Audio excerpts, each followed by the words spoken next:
നല്ല നാടൻ നെയ്യ് നമുക്ക് വീട്ടിൽ തന്നെ ഉണ്ടാക്കിയാലോ. കടയിൽ നിന്ന് വാങ്ങുന്നതിനൊക്കെ നല്ല രുചിയും മണവും ഗുണമൊക്കെ ഉള്ള നല്ല അടിപൊളി നെയ്യ്. അതിനുവേണ്ടി കുറച്ച് സമയം ഒന്ന് മാറ്റി വെച്ചാൽ മാത്രം മതി കേട്ടോ. ഇതിപ്പോൾ നമ്മൾ എന്നും പാല് തിളപ്പിച്ച് കഴിയുമ്പോൾ അതിന് മുകളിലെ പാട ഉണ്ടാവുമല്ലോ, ആ പാട മാത്രം എടുത്ത് കുറച്ച് ദിവസത്തെ സ്റ്റോർ ചെയ്ത് വെച്ചേക്കുന്നതാണേ.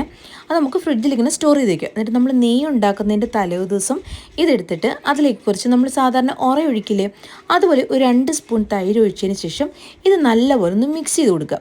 നമ്മളിപ്പോൾ രാവിലെ എടുത്താണ് ഇതുപോലെ ഒഴിച്ച് വയ്ക്കുന്നതെങ്കിൽ നന്നായിട്ട് മിക്സ് ചെയ്തതിന് ശേഷം അത് പുറത്ത് തന്നെ ഇരിക്കണേ. എന്നിട്ട് നമ്മൾ ഒരു വൈകിട്ടൊക്കെ ആകുമ്പോൾ ഫ്രിഡ്ജ് വെച്ചാൽ മതി. എന്നിട്ട് പിറ്റേ ദിവസമാണ് നമുക്കിത് എടുത്ത് റെഡിയാക്കേണ്ടത്. കാരണം അത് പുളിച്ച് വരാൻ വേണ്ടിയാണ് അങ്ങനെ ചെയ്യുന്നത്. പിന്നെ ഫ്രിഡ്ജ് വയ്ക്കുന്നത് നല്ല തണുപ്പോട് കൂടി തന്നെ വേണം നമുക്കിത് അടിച്ചെടുക്കാൻ വേണ്ടിയിട്ടോ.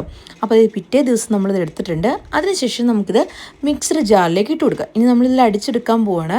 ആ അടിച്ചെടുക്കുമ്പോൾ നമ്മൾ തണുത്ത വെള്ളം തന്നെ ഒഴിച്ചു കൊടുക്കണം കേട്ടോ.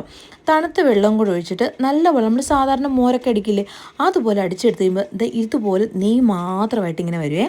ഇനി നമുക്ക് ഈ നെയ്യ് ഇങ്ങനെ എടുത്തിട്ട് ഒരു തണുത്ത വെള്ളത്തിലേക്ക് ഇട്ട് 2-3 പ്രാവശ്യം ഒന്ന് കഴുകിയെടുക്കണം. കാരണം അതിൻ്റെ മോരിൻ്റെ ഒരു അംശമൊന്നും ഉണ്ടാകാതിരിക്കാനാണ് കഴുകിയെടുക്കുന്നത്. കാരണം മോരിൻ്റെ അംശം ഉണ്ടായിക്കഴിഞ്ഞാൽ നെയ്യ് ഉണ്ടാക്കി കഴിയുമ്പോൾ അതിന് പുളിയുടെ ടേസ്റ്റ് വരും. അതുകൊണ്ടാണ് 2-3 പ്രാവശ്യം നന്നായിട്ട് തണുത്ത വെള്ളത്തിൽ തന്നെ കഴുകിയതിന് ശേഷം നല്ല അടി കട്ടിയുള്ള പാത്രത്തിലേക്ക് നമുക്ക് ഈ നെയ്യ് ഇട്ട് കൊടുത്ത് ഇത് മൊത്തത്തിൽ അങ്ങ് ഉരുകി വരട്ടെ കേട്ടോ. അപ്പോൾ നമുക്ക് ഹൈ ഫ്ലെയിമിൽ തന്നെ വെച്ച് കൊടുക്കാം. നെയ്യ് ഉരുകുന്ന വരെ നല്ല ഹൈ ഫ്ലെയിമിൽ തന്നെ വെച്ച് കൊടുക്കാവേ. അപ്പോൾ അത് ഏകദേശം നമ്മുടെ നെയ്യൊക്കെ നന്നായിട്ട് ഉരുകി തിളച്ച് വരാൻ തുടങ്ങിയിട്ടുണ്ട് കേട്ടോ. ഈ കണ്ടിന്യൂസ് ആയിട്ട് ഇങ്ങനെ ഇളക്കി കൊടുക്കേണ്ട ആവശ്യമില്ല, ഇടയ്ക്ക് ഇങ്ങനെ ഒന്ന് ഇളക്കി കൊടുത്താൽ മതി. ഇനി നമുക്ക് കുറച്ച് തീ കുറച്ച് കൊടുക്കാം. ഒരു മീഡിയം ടു ലോ ഫ്ലെയിമിലേക്ക് നമുക്ക് കൊണ്ടുവരാവേ. ഒരുപാട് ഹൈ ഫ്ലെയിം ആക്കി ഇടരുത്.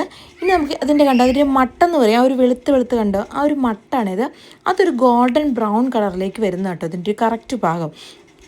അപ്പോൾ ആ പാടയൊക്കെ നന്നായിട്ട് നീങ്ങി തുടങ്ങിയിട്ടുണ്ട്. ഇനി ആ പാടയൊക്കെ നല്ലതായിട്ട് നീങ്ങി വരും കേട്ടോ. കണ്ടോ, ഇപ്പോൾ ഏകദേശം പാടയൊക്കെ നന്നായിട്ട് നീങ്ങി വന്നിട്ടുണ്ട്. ഇനി നമുക്കത് ഏറ്റവും ലോ ഫ്ലെയിമിൽ തന്നെ കൊണ്ടുവരണേ. ഇനി കുറച്ചുകൂടി സമയം അങ്ങനെ കിടന്ന് ആ ഒരു ഞാൻ പറഞ്ഞില്ലേ അതിൻ്റെ മട്ട് എന്ന് പറയില്ലേ, അത് ഏകദേശം ഒരു ബ്രൗൺ കളറിലേക്ക് ആയിട്ടുണ്ട് കേട്ടോ. ഒരു ഗോൾഡൻ ബ്രൗൺ കളറിലേക്ക് ആകുമ്പോൾ നമ്മുടെ നെയ്യ് ഏകദേശം സെറ്റായിട്ടുണ്ട്. ഇപ്പോൾ നല്ലതായിട്ട് എല്ലാം തെളിഞ്ഞു വന്നിട്ടുണ്ട്. ഇനി നമുക്ക് ഗ്യാസ് ഫ്ലെയിം ഓഫ് ചെയ്ത് അതിന് ചൂടാറിയതിന് ശേഷം നല്ല വെള്ളമൊന്നുമില്ലാത്ത ഒരരിപ്പെടുത്ത് അതിൽ അരിച്ച് ഇതുപോലെ ഒഴിച്ചെടുക്കാം കേട്ടോ. നല്ല അടിപൊളി നെയ്യാണ്. ആ നെയ്യ് ഉരുകി വരുമ്പോൾ തന്നെ അറിയാം അതിൻ്റെ ആ ഒരു മണവും ഒക്കെ കേട്ടോ.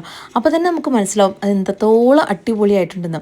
ഇതുപോലെ നല്ലൊരു പാത്രത്തിലിട്ട് വെച്ചാൽ നമുക്ക് കുറേ ദിവസം യൂസ് ചെയ്യാം. എല്ലാ വീട്ടിലും എന്തായാലും പാല് വാങ്ങിക്കുന്നുണ്ട്. അപ്പോൾ കുറച്ച് സമയം കൂടെ മാറ്റി വെച്ചാൽ നല്ല അടിപൊളി നെയ്യ് നമുക്ക് ഉണ്ടാക്കിയെടുക്കാം കേട്ടോ. അപ്പോൾ ഓക്കെ, ബൈ ബൈ.